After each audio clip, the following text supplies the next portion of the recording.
So good evening, everyone. Welcome each one of you here at Homeward in our 2024 annual Impact event. Some of you have traveled a long distance to here, while other people just live nearby here, but you are all welcome. Your presence means a lot to all of us, so thank you for being here tonight. First, I want to acknowledge the hard work of our staff, the board, and the volunteer. Without your presence and effort, tonight would not have been possible. Thank you all. Can you put up the slide? Yeah. So before I started, I want you to take a look at this image. In our life, thinking about which role you are playing in. Are you the one is falling, or are you the one holding the safety net? So just take a look at this image, and then we will circle back at the end of tonight's event. Okay. So let me share. This year, we have been celebrating our rich 150-year history while also navigate significant leadership transitions. I'm very proud that Homeward has not lost the core of who we are as an agency. Respect for diversity, equity, inclusions remains at the forefront of our services. The dignity and autonomy we uphold are not only for the clients we serve, but also for the people who work here at Homeward. These values are the key elements what make all of us human. We work very hard to preserve it and promote them at Homeward. They will continue to be the central of our missions. Leadership transitions, staff turnover, readjusting the post-COVID work environment can be very challenging. It is because you and your support that we have been able to navigate all kinds of challenges and transitions. Some we never asked for, some we hope for, some we fight for. The persistence and never give up mindset is reflected in our missions to provide high qualitative support and advocacy for children, adults, and families to develop nurturing, safe, and permanent relationships and maximize individuals' growth. We envision a community where every single child and family has the resources to thrive. Each child, youth deserve a safe and nurturing, secure and permanent relationship. The safety net you saw before is a foundation and is a basic human right. My visions of our organization is to provide integrated services through preventions, placement, developmental services. We deeply care about our clients' emotional well-being and the trauma that impact their life. We will intentionally build a strong connections to mental health services. We are committed to enhance our permanency work, creating a safety net for each child, youth, individual, and family that come through our doors. We are committed to hire more staff with lived experience who represents the clients we serve.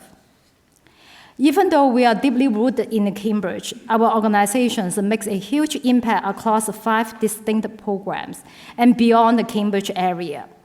We are the only non-state agency that handles adoptions in the Eastern Massachusetts, Boston metro area, arguably the most popular part of the Commonwealth.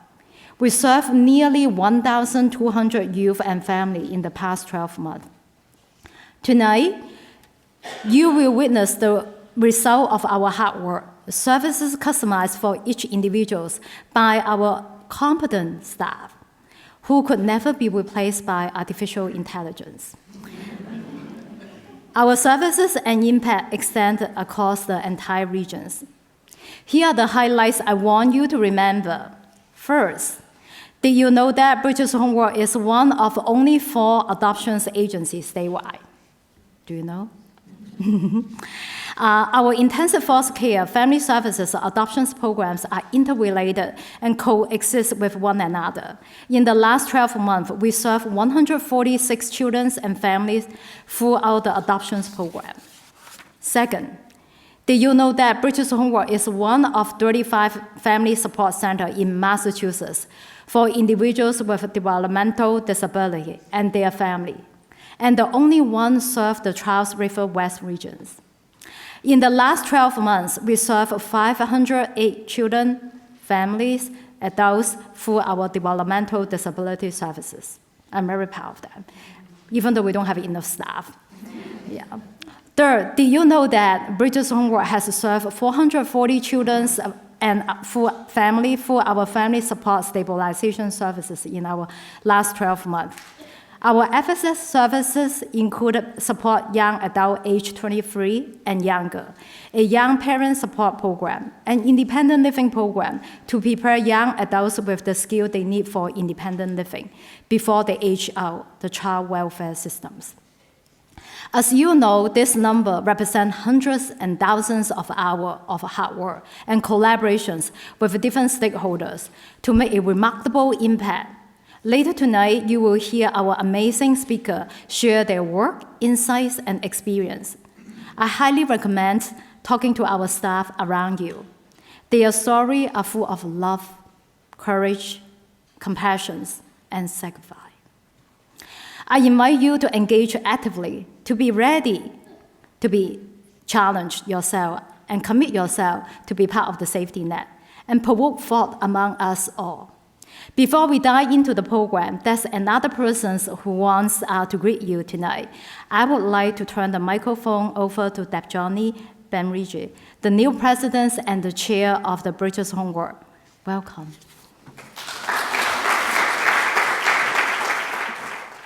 Thank you, Yo-Yo. So, as Yo-Yo mentioned, my name is Debjani Banerjee. I'm the Bridges Homeward board president as of today, but I've been on the board for almost 10 years now. I work in hospital management, and I've spent the majority of my career at Mass General Hospital. I transitioned to Cambridge Health Alliance about 3 years ago. Cambridge Health Alliance primarily cares for the underserved, with the majority of patients on Medicaid and almost 50% of patients needing interpreters to get their care.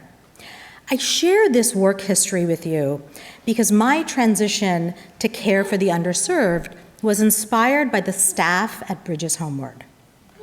I've witnessed firsthand and heard countless stories for the last decade about the exceptional work that the Bridges Homeward team does every day, regardless of whether it's 95 degrees outside, regardless of whether there's a nor'easter, regardless of whether there's a pandemic. The staff are busy supporting teenage parents caring for newborns. They're helping 18-year-olds transition from foster care into apartments. They are supporting families caring for adults with developmental disabilities. They are recruiting foster families and placing vulnerable children in their care. They are supporting the very lengthy process for hopeful new parents. I'm inspired by the work of the Bridges Homeward team. They put their heart into their work, and their dedication to their work sets the bar really high for all of us. Tonight you'll hear about our programs, and I'm certain you will be equally inspired. Thank you to the Bridges Homeward staff.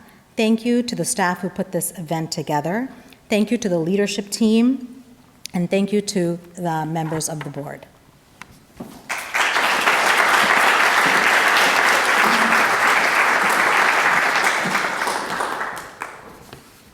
Thank you, Debjani. Let's begin tonight's program with our adoptions presentations. I'm pleased to welcome Michael Money, our adoption social worker, who will present on behalf of adoptive parents Kathleen and Michelle Madera, who unfortunately could not be here tonight to share their story with us. Welcome, Michael.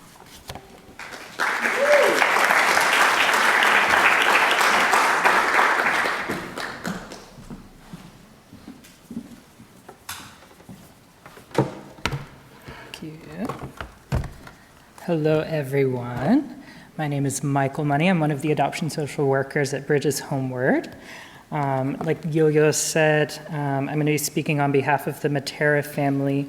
They had planned to be here Unfortunately, they were not able to be here. They did write up a really nice story about their adoption journey with us. So I'm going to be reading that. It is in the first person, so when I say I, it's referring to them, not me. Just putting that out there. All right. In May 2023, we came across the profile for Joseph in MARE, which is the Massachusetts Adoption Resource Exchange. That adorable face and those magical blue eyes tugged at our heartstrings, and we immediately sent an email to our social worker to inquire more about him. A day later, we received Joey's information and decided to set up a call with Joey's team to go through the disclosure process. We learned that Joey was a 4-year-old, nonverbal child with autism, and that he had been with his current foster mom for close to 2 years.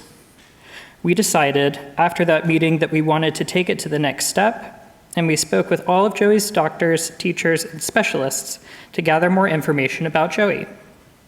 We heard about how much his providers adored him and didn't hear anything that we didn't think we could manage. So we let Susan and Michael know that we decided we wanted to adopt Joey. Next, we arranged a face-to-face introduction with him. We were originally told not to expect too much interaction or affection based on his autism diagnosis. Well, we were in for a surprise. When Joey first walked into the room, he did a quick glance over at us and then went about his business. He ate a little bit of his snack, drank some of his juice, and watched some of his show on his iPad. He then moved down to the floor and began to play with his blocks. We decided to sit down there with him, and he then came over and began to put his head in our laps and give us hugs. It was at that moment that we knew that Joey was the addition to our family that we had been searching for. After that brief initial meeting, we worked with Bridges Homeward and Joey's foster mom to develop a transition plan. Joey's foster mom had just asked for him to be moved to a new foster home, and she was about to leave on vacation for 2 weeks. We were leaving for vacation for 2 weeks around the time she was returning. We worked with Susan and Michael to expedite Joey's transition to our family so that he would not have to be placed in another home just to be moved again to ours. In mid-June, Joey came to stay with us for 2 weeks while his foster mom went on vacation. When she returned, Joey went back to her while we went on our vacation. And then when we returned, Joey came to live with us for good. Since Joey came to live with us on July 13th, 2023, he has made amazing strides in communication and socialization. He is now the middle brother of 3 boys, and both his younger and older brother absolutely adore him. He has completed our family, and we are so blessed that he came into our lives. Susan and Michael were wonderful in helping us accelerate the timeline on getting Joey placed with us. We could not have asked for a better experience from start to finish. And on July 19th, 2024, almost 1 year to the day after Joey came to live with us, we legalized his adoption, and he is now Joseph Brian Matera.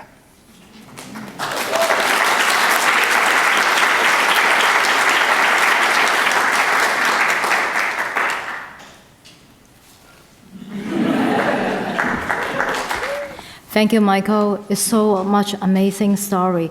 And you see the result, but that is hundreds and thousands of work behind. And I work with Susan and Michael and the whole team. It's a lot of work to bring this in a full pictures. I just want you to acknowledge that. Yeah, thank you. So now I would like to welcome Homeward, and a parent of a young woman with developmental disability, to share her families on behalf of developmental disability programs. Welcome. So I stand before you today with a heart full of gratitude. My family has been blessed with a community that truly cares, thanks to the incredible support of the team from Bridges Homeward.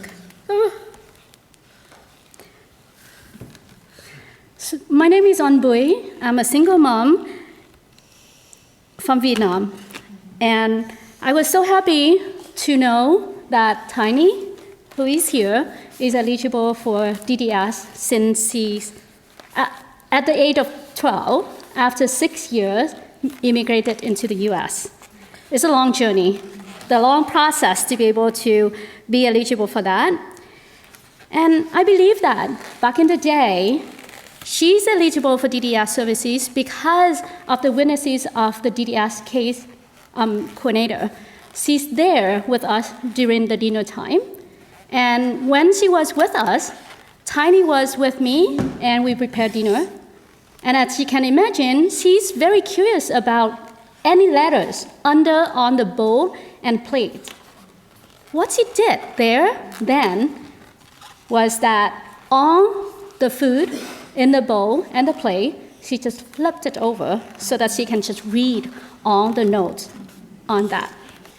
At the same time, she was, back in the day, could not stand still at all for a long time. So I believe that also the reason why Tiny is eligible for DDS.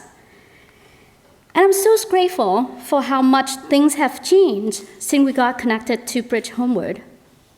Their unwavering support has been a turning point for our family. They stepped in when others couldn't. They provide the guidance, the resources, and the care that we desperately needed, especially for me as a single mom, trying to balance life and work, trying to care for my daughter with multiple disability without any extended family members, because, as you know, back in Vietnam, we always depend on extended family members. So with the tremendous support from Bridget Homeward, my daughter's futures began to be brightened. And here's my daughter. She's going to talk a little bit. Tiny, can you introduce yourself? So sorry. Another unit weight of Tiny, so. Right, can you move closer so that people can hear you? Hello, my name is Tiny. I am 21 years old. I like dancing and music a lot. I communicate with the iPad. I am grateful for giving me the iPad so I can talk and also read books. Thanks to Bridget Homeward. Over the years, Bridget Homeward has been more than just an agency. They have been a lifeline for us. From providing respite funds that allow me to recharge and take care of myself, to giving us the ticket to many different places, including Greater Good Lodge, Lego Place, Plaster Fun, so my daughter can have opportunity to experience it like many other kids. They also reimburse us the movie ticket that brought joy and laughter into our lives. The generosity had touched us deeply that I might not be able to fully express the gratitude into words. The spring dance, where my daughter could swerve and twirl on the dance floor as no one see, that brought light into her world and comfort to myself as a mom. At every dance event, my daughter was the first to be on the dance floor and the last to leave the dance floor. The holiday gift cards was a huge support for us. This provided us a means to purchase things she needs that we could not afford. And when COVID hit, everything got shut down. We stuck at home, and it's really hard for my daughter to stay active without any structures, events, or activities. Again, Bridget Homeward came. They fund us a treadmill, and that's also have a lifeline for us, that Tiny could be able to develop her new routine. She walked on the treadmill every day after school for 2 months, and that became her new routine to stay fit and healthy. And most importantly, when her communication device broke, and I have used up all my resources, all the warranty, including insurance. As you can imagine, for the insurance, in order for them to cover the speech device, it takes at least 5 years. And by that time, we have to wait 3 more years.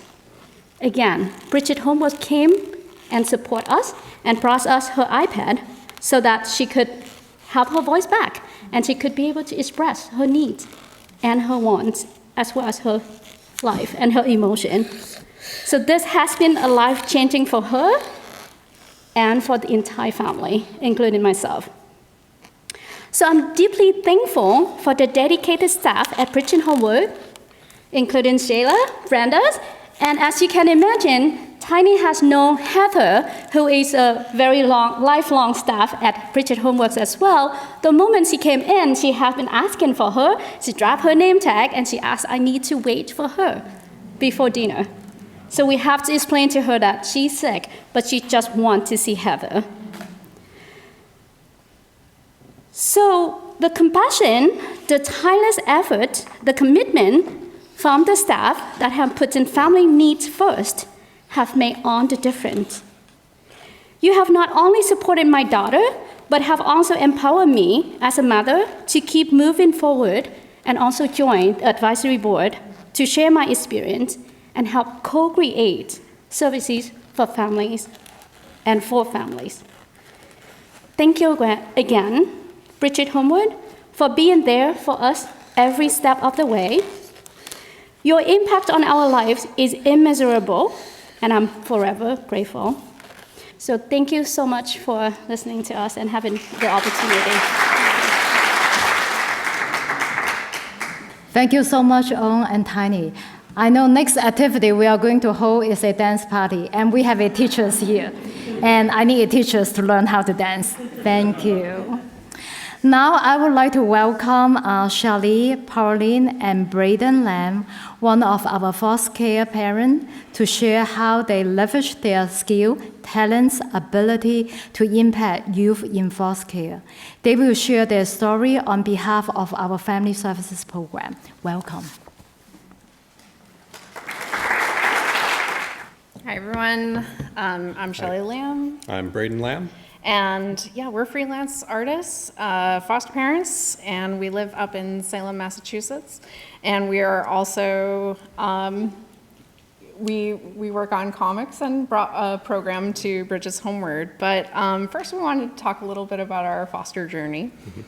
After fostering for a year with DCF, we joined the Weekend Family Connections program in 2020. The program creates opportunities for life-changing relationships by connecting youth that are in residential care with families in the community who are willing to host them for a weekend at least once a month. And our focus as caregivers is always to find and nurture talents, skills, something that really a one-on-one connection really you can't find without a one-on-one connection. And a lot of youth who are in group homes, really find that they don't get that individual attention. So that's really our mission as foster parents. Yeah, based on our experience with fostering a kid who came from residential care, we saw that his individual interests weren't they were hard to get those met, and so when we started working with Mason, our first Weekend Family Connection placement, we started with regular visits, and we increased them up to every week just to keep his anxiety levels down.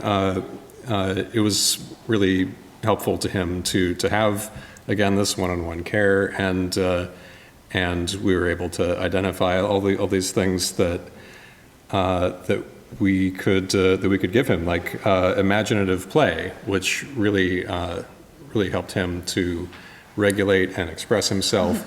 Imaginative play like Dungeons and Dragons, basically, or just playing make-believe, but with a few little rules, coming up with these stories together, whether it was around the table with Lego figures or going out on a hike and having this adventure and imagining different obstacles around us and coming up with these characters that he could express his interests and his anxieties with, and to have us there with him for this one-on-one care was really valuable to him. In January, he was reunited with his mom, and he's doing great now.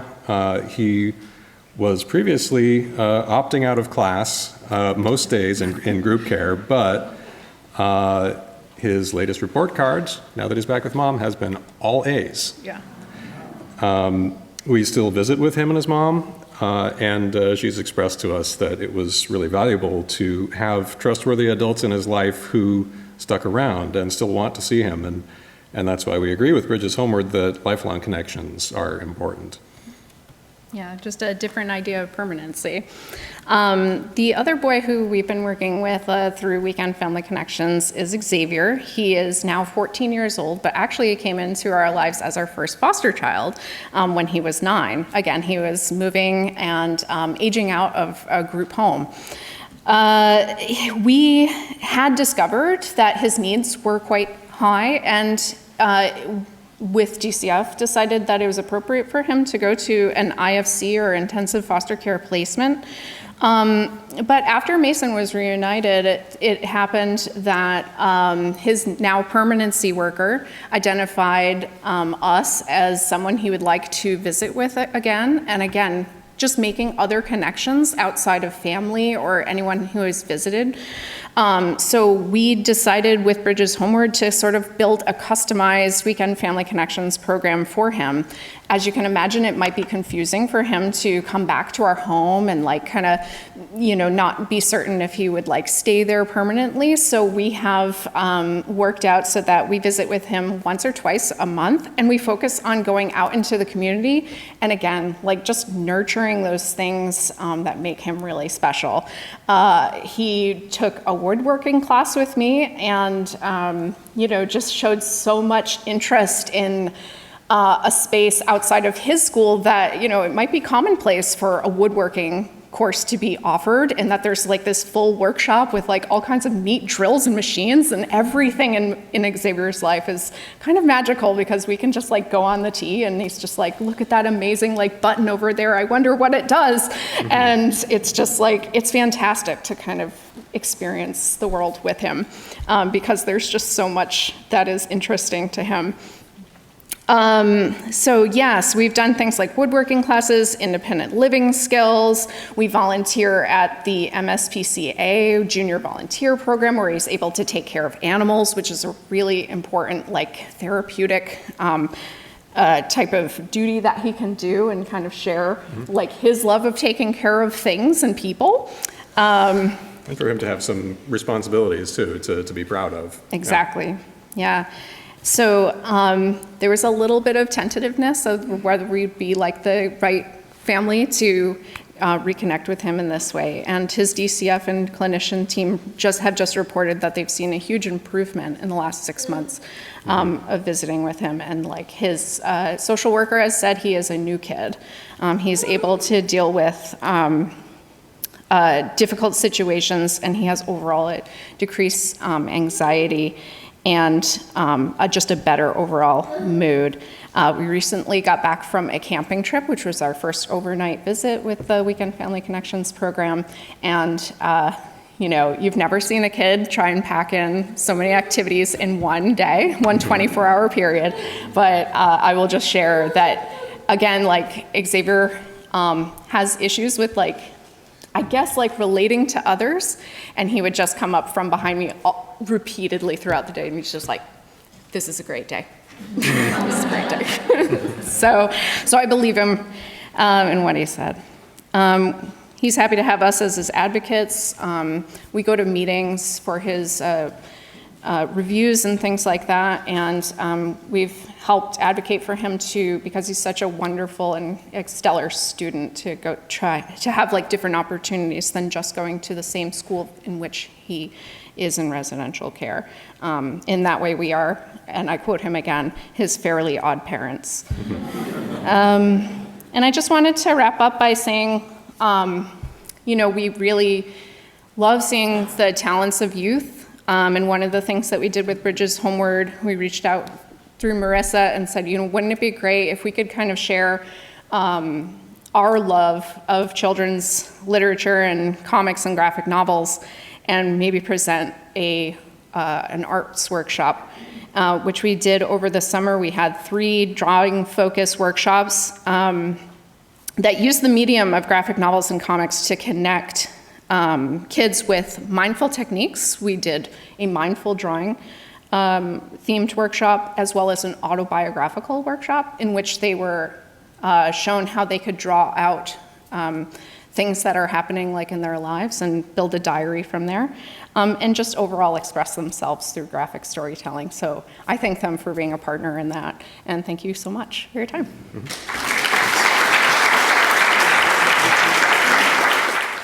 Thank you, Charlie and Braden. We are so lucky to have you at Bridges Homeward. You have demonstrated amazing permanency work, not only just our staff, but your care, your love for the children and youth we serve. Thank you.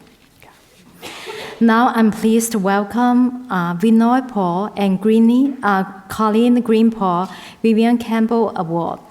Greenpaw will lead us in celebrating Alicia Wilson, the winner of our 2024 Vivian Campbell Award for Foster Parent of the Year. Thank you. Good evening, everyone. My wife couldn't make it today. She had some prior engagements.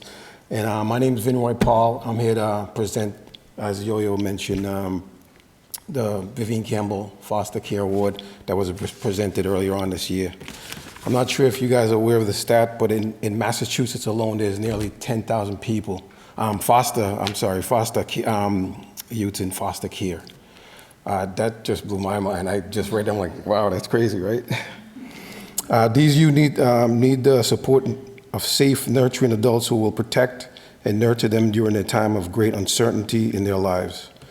Foster family answer this call by opening their homes and hearts to care for the youths in foster care. Each year, Bridges Homeward recognizes foster parents for their exemplary dedication and devotion as caregivers with the Vivian Campbell Award.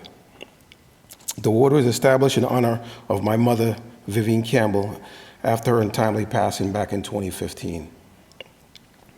My mother was a foster parent with Bridges Homeward for 20 years, as well as the matriarch of a network of foster parents in Cambridge and the greater Boston area. This includes my wife and I, my sister, my aunt, my cousins, not to mention my sister Kirsta is also an employee at the Bridges Homeward here as well. So as you can see, we're very passionate about kids and their well-being. The winner of the Vivian Campbell Award go above and beyond for every youth they care for. This year, we are pleased to recognize Alicia Wilson with this honor. Alicia has been a foster parent for 12 years. For the past 2 years, Alicia has provided long-term, stable, and loving placement to 2 adolescent boys, Julian and Isaac.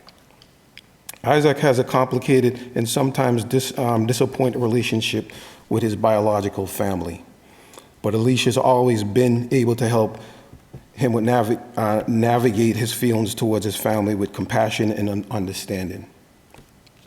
Despite the challenges that have come with Isaac's biological family involvement, Alicia has never considered giving him up. Some people often fear the complications that come with a youth's biological family, but Alicia supports whatever is best for the youth in her care. When Alicia was asked to commit to serving as a permanent foster home for Isaac, she said yes without hesitation. She's proud of his progress and is more delighted to have him stay with her until adulthood. Alicia is hopeful and excited to be a long life support for him throughout his adult life. Since Alicia made this commitment to Isaac, he's experienced huge positive shift in his grades, his self-expression, his self-gratitude, and his self-gratitude. Now that he has an unobstructed vision and uncertainty for his future, Isaac settled into his routine with more calmness and confidence than ever before. We are excited to recognize Alicia for her commitment to Isaac and Julian with this award. Alicia received this award earlier on this year at Bridges Homeward Annual Foster Care Appreciation event in May. Tonight, let us celebrate with a round of applause for Alicia.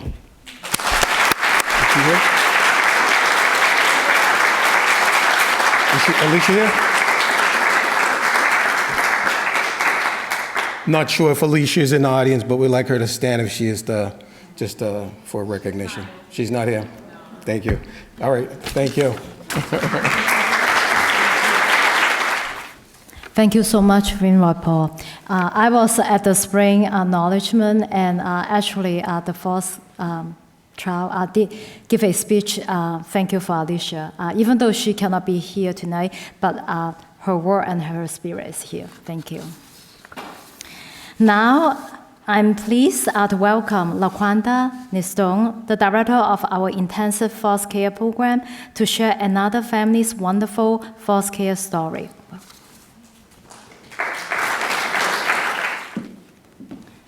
Hi, everyone. I'm LaQuanda Nystrom, the intensive foster care director, as Yo-Yo mentioned. I'm going to share a story about a 15-year-old youth who came into Bridges Homeward IFC program October of 2022. He was placed with long-term foster parent Sarah Thomas, who was our 2022 foster parent of the year. Sarah had been a foster parent with Bridges Homeward for over 10 years, and she would tell you, I specialize in reunifying kids with their parents. When David came into her home, when David came into Sarah's home, she never looked at him any different than any of her other foster kids that was in her home previously. She gave him her usual speech. She would say something like, we're not here to keep you away from your family. We're here to support you and to work with you until your family is in a position for you to go back home with them. We will keep you safe and ensure all of your needs are met until your family is ready to take over again. She explained to him how she loves to travel and have fun, and she wants to support him in anything that he wants to do as well. This was the start of a beautiful relationship between Sarah and David.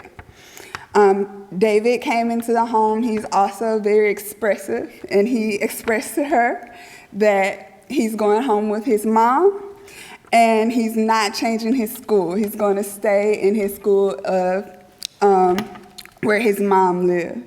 And Sarah, they had a conversation. Sarah told him, we'll make a deal. You'll finish out the school year in your current school, and then next year we'll talk about it. He was able to finish his 8th grade year at his current school, and he was named Student of the Year for his 8th grade class. He continued to do well, and he moved on to the 9th grade, and he did end up changing schools to going to Cambridge schools. He settled in well in Cambridge Region Latin School. He's participated in the Media Arts Club. He currently working at a summer job, finished up a summer job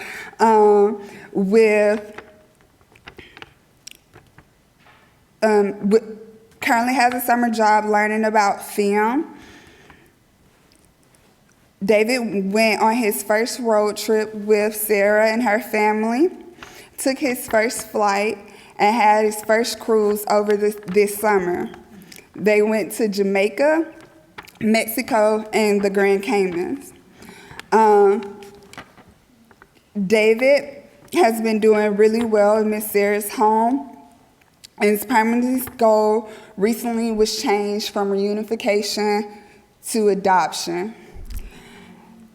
As you can imagine, David was not happy about this goal change. He came in her home and very much expressed that he was going back home to his mom. So once this goal change happened, the IFC team, myself, Miss Sarah, and his DCF team worked together with David so he could understand some of the changes of why his goal had to change. David started to learn more about the things that his parents had to do in order for him to go back home. The IFC team started to have more discussions about his future and what his worries were about adoption. David expressed that he plans to go to college and study law. He expressed that his dad and his stepmom are very important to him, and he wants them to always be a part of his life. The IFC team ensured that David understood that all of these things could be a part of his adoption plan.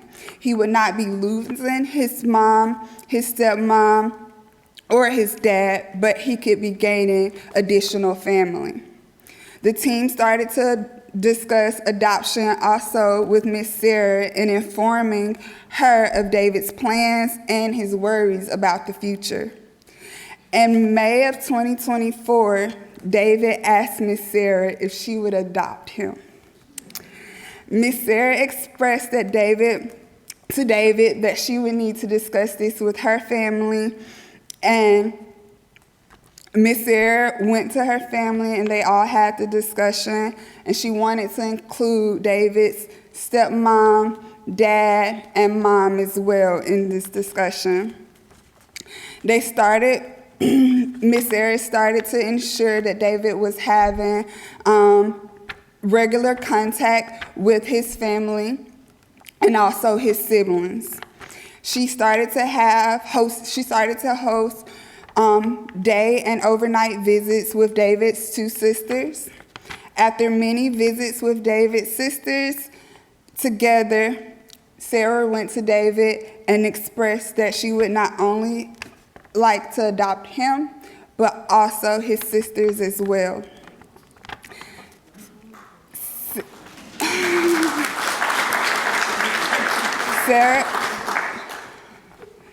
Sarah expressed to David that she felt that he has been a part of her family since he first walked through her doors. She witnessed how much he cared for his sisters and his family and felt she could not separate the siblings. Sarah's goal is to keep the family together after witnessing the siblings' relationship.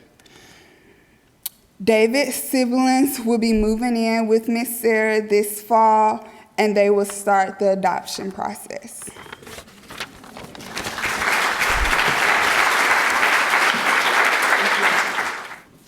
Thank you, LaQuanda. It's amazing. You walked us through 2 years of 15 years of boy journey, and the love, the compassions.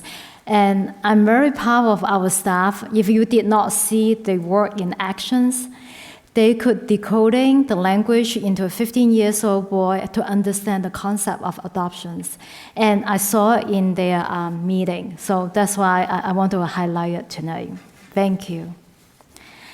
So now I'm excited to introduce two stories from our large and diverse family support and stabilization program. First, we will hear from Laura Nicole, one of our family time visitations coaches, who will share with us a story of one family stabilizing and uniting. Welcome, Laura.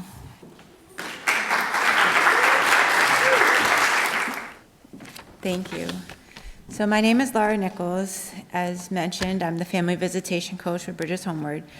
Today I'd like to share a story that truly highlights the strength and perseverance and teamwork needed to reunite families.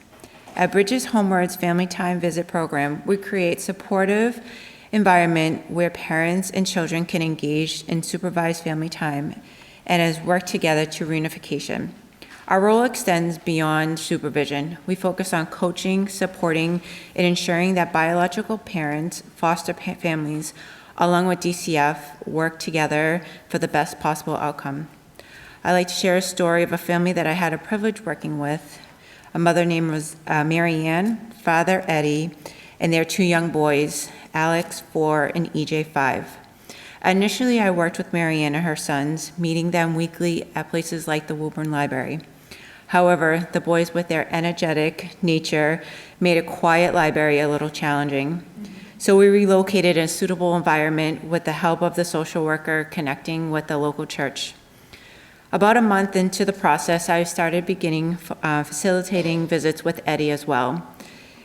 These had to be scheduled separately due to a restraining order between both parents.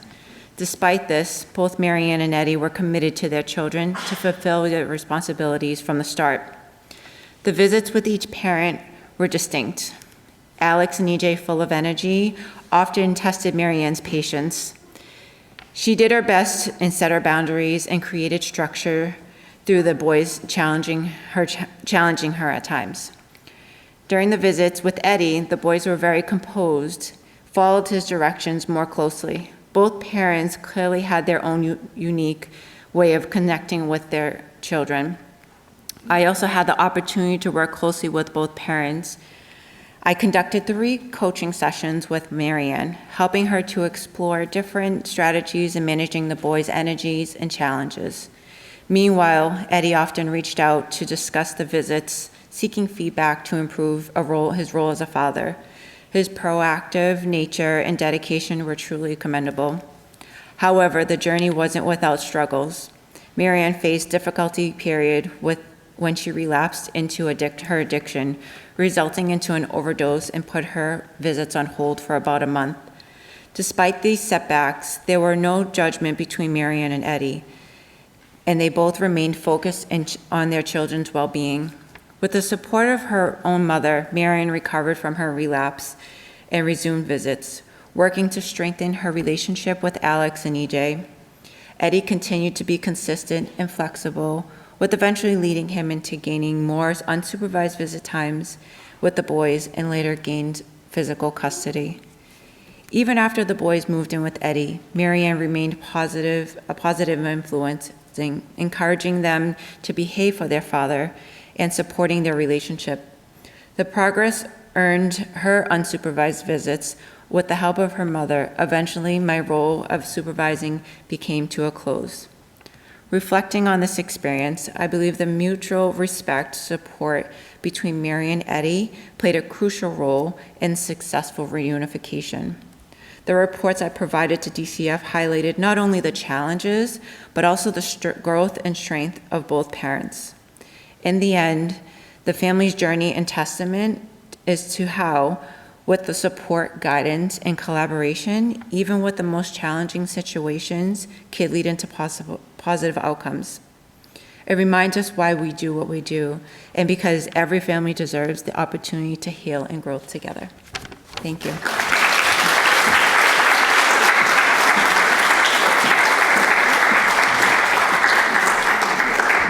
Thank you, Laura.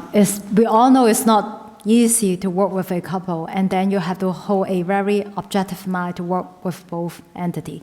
Thank you for the good work and story.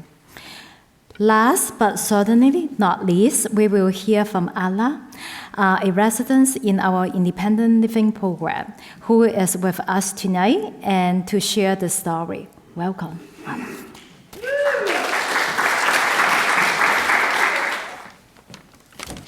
Hi, everyone. My name is Ella, and I'm 19 years old.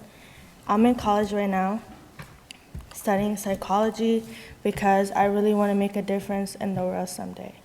My journey into this program started when I got involved with DCF. Unfortunately, I didn't grow up in a safe home. It was a toxic and abusive environment that really impacted my childhood. Oh, sorry. It's okay. You got it.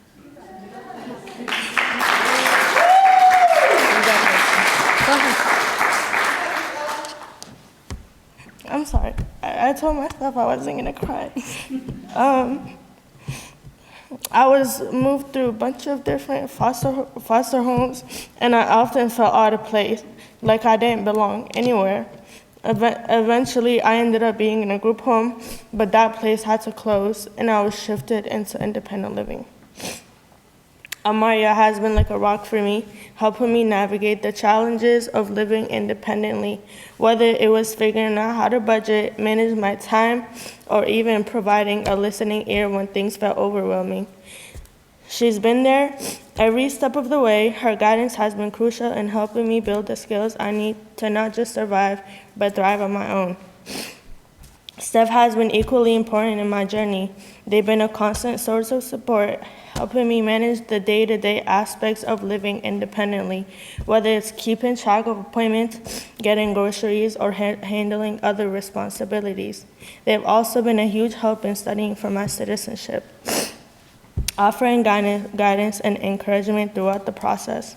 Their support has been instrumental in helping me feel confident and capable of managing life on my own. Looking ahead, I want to become a social worker or a school counselor. I want to be there for the young people who are struggling to figure out where they fit in, make friends, or just need someone to talk to. I want to be that person who listens, understands, and helps them find their way. My experiences have shaped who I am, and I'm determined to use them to make a positive impact on others one day.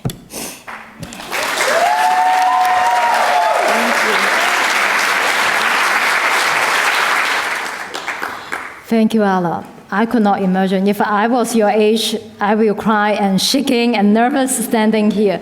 You have demonstrated your courage, you're strong as who you are today, and I think you will make a great impact in the society in the future. You're amazing. Now, I would like to welcome our board president, Deb Johnny, back on the stage to present 2024 James Huntington Award. So before we present the award, we have two board members, Dennis and Bill, who are retiring from their board positions this year. Dennis Scannell has served the Bridges Homeward board for over 16 years, offering invaluable financial guidance and overall good humor. Bill Mostyn joined the board in 2012 and has brought invaluable guidance on compliance and governance. I'd like to acknowledge both Dennis and Bill for their steadfast support of our staff, our clients, and our mission. So thank you both. So now it's my genuine pleasure to be able to present the Bridges Homeward James Huntington Award to Ruth Whitney.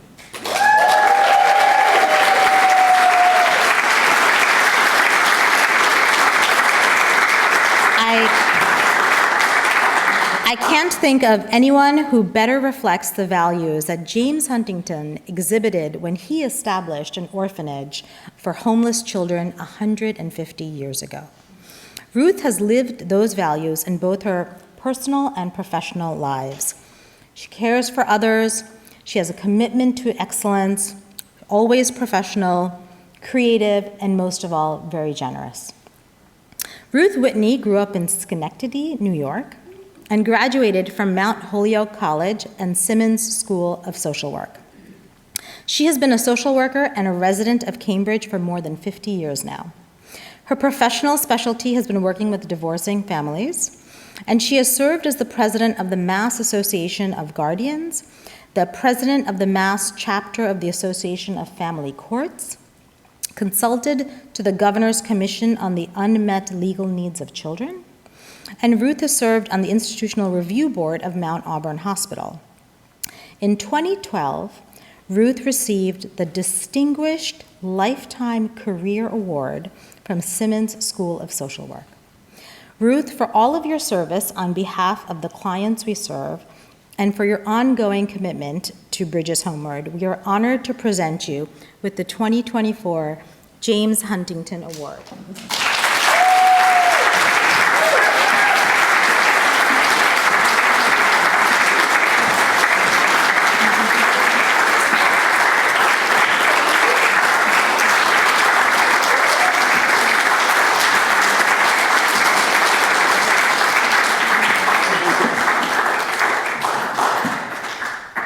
Thank you. Sorry to be so pokey, but this is better than I was doing at the gala, so. Working with Bridges Homeward has been both a joy and an honor for me for all these years. I think I'm up to 27 years now. And it's just been a delight. I've been fortunate to work with 4 outstanding executive directors. And I take full credit because I was on the search committee for 3 of them. Bob and I hung out together for 5 years, and Yo-Yo and I in this past year, and that's been a delight too. I want to thank the senior leadership team, Courtney, Noreen, Kesta. There's nobody better. Becky, who literally keeps the lights on for us. And Susan, Sarah, Brenda, LaQuanda, and Tara, who manage the programs that you've just been hearing about, which just go from success to success and do so much for the families that we serve here. This agency is 150 years old, remarkable in every way, and I look forward, although I've stepped down tonight as chair of the board, I plan to still, I have to admit I will not miss the 8 a.m. Finance Committee meetings, even though I really had a lot to offer at them.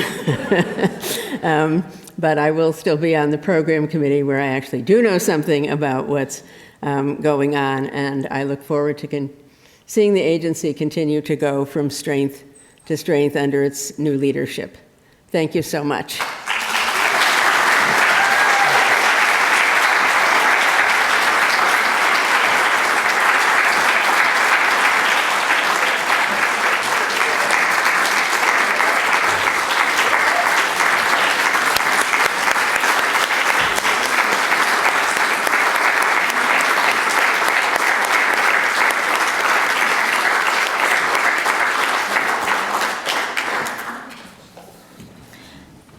Thank you, Debjani and Wolf. I do want to say this whole year, transitions into a new job, a new community with all the amazing staff is a huge transition. Without Wolf's coaching, I will not be able standing here tonight. Thank you. So to close tonight, I want to bring back these pictures. So I want you to reflect whether you are the persons falling or the persons you're holding the net. So I could share my story. When I was young, one point in my life, my family lost stability, so I was the one falling. But very luckily, I have amazing social worker in my life, was able to holding the safety net. So now I'm able to standing here to hold another net for other people. So what I would like to share with you in our life sometimes could be messy, but it's okay. Even though you're falling, if you build a community could trust each other, you will be able to stand on the ground solidly. So don't take advantage on who you are now, but be ready to help others if you can. So I want to share my last 12 months, 11 months reflections, even though it's 11 months, but Bob and I know it's almost like 12-month journey. So to close tonight, I would like to thank you all of you being here. Reflecting on my last 12 months, I have learned the value of embracing uncertainty and practice radical open-heartedness in listening. As I witnessed the hard work in actions, the people we serve, the staff, and the board members I spoke with, and then the community stakeholders I met, I listened to what they have to say and what they didn't. That's very important. I learned how much society will be benefit when we practice radical open-heartedness and set our ego aside. I look back now on those early day meet and greet meetings with deep gratitude because the individuals I met guide me in a new directions of hope and lead me to advance our missions for the next 150 years. I'm not sure I will be that long life, but I know this agency will. And with your support, we are committed to our staff, the people we serve, ensuring the dignity and autonomy. And we hire staff with lived experience. We are committed to provide integrated services, full preventions, placement, developmental services. We are committed to build a stronger connections to mental health services. May this event is not only highlight our work, but also strengthen the relationship we build, the memory we create together, inspiring us to take actions with radical open-heartedness. The action is this: you are committed to being part of this safety net for the children, youth, individuals, and family we serve. Thank you once again. Let's make tonight not just another night, but a new opportunity to learn, share, and grow together. Wish you a good night. Thank you for all coming.